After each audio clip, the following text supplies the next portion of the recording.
बनवणार आहे काकडीचं बेसन। त्यासाठी काय साहित्य लागतं ते बघा। बेसन घेतलं आहे मी थोडं, अर्धी वाटी, कांदा चिरलेला, 2 मिरच्या चिरलेल्या, कांद्याची पात चिरलेली, 1 टमाटा चिरलेला आणि कोथिंबीर आणि काकडी किसून घेतलेली आहे मी, 2 काकड्या कमीत कमी।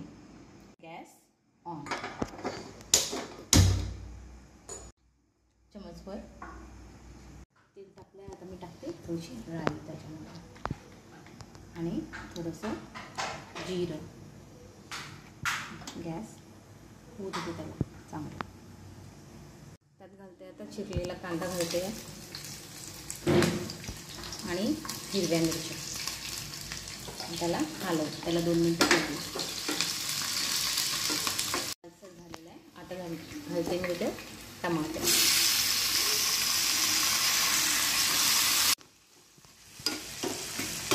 टमाटे घातले मी, पाणी सुटतं त्याला।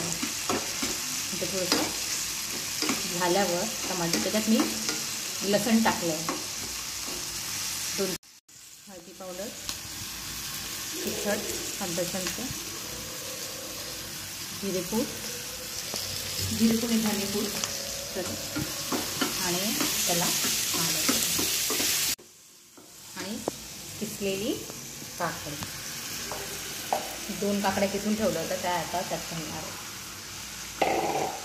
आता मी काकडी घातलेली आहे आणि त्याला हलवलं आहे चांगल्याने आणि आता घालते बेसन।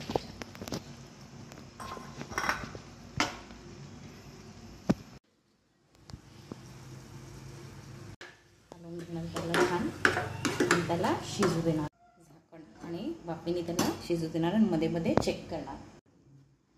त्यात मी घेतलं आहे सगळे मिक्स कणिक घेतलेली आहे सगळी। वाफेवर कसं शिजलं आहे, 5 मिनिटं त्याला झाकून ठेवलं होतं आणि आता थोडंसं हलवतं आहे। अजून थोड्या वेळाने 2 मिनिटं ठेवायचं। गरम दूध यामध्ये बेसन काकडीचं यामध्ये ट्रान्सफर करते। तुम्हाला कशी वाटली माझी रेसिपी हे नक्की सांगा आणि लाईक आणि सबस्क्राईब करा माझ्या चॅनलला। धन्यवाद।